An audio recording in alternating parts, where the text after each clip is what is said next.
د ټوپیس استعمالولو سره روزه ماتيږي کو نه، دغه شان مسواک سره، دغه شان خوشبو لګولو سره او دغه شان ستنی والو سره، ډریپ خېجولو سره وغیرہ په دې باندې روزه ماتيږي او کو نه ماتيږي. ډیر ملګری رابطې کوي، خاص کر زموږ چې کم مسافر نه دي هغه دې باره کې رابطه کوي. نو واوري مختصر شان دی ویډیو د سازوم خام جناب مسواک باندې روزه نه ماتيږي. سیدا پاد شو ټوپیس نو دام ډیر په احتیاط کوي. خام بهتره دا چې بس استعمال نه کوي، کو نه بیا استعمالوي نو ډیر په احتیاط کوي، ځکه خوشبو به هم د قسم لا او ذائقه د بګي ذائقه نو کاغم 13 شنو ګوره روزه سګيږي، روزه مکروه کیږي. ها خطر ده پکې او کو بیا استعمالوي ټوپیس نو ډیر په احتیاط باندې په احتیاط باندې کوي. زی شو او بل دا خبره جناب خوشبو باندې په خوشبو باندې هم روزه نه ماتيږي. صحیح ده.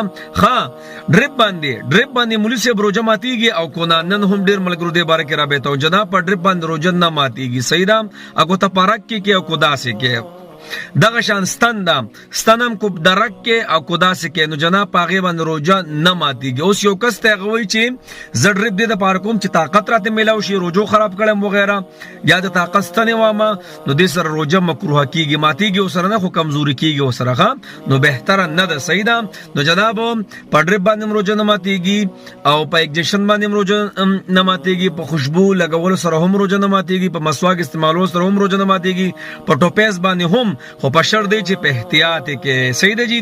دا شارټ ویډیو می تصال کډیر ملګری دی بارے کې رابطه کوي، تاسو دا ویډیو شیر کړئ چې خلکو ته پته ولګي جی.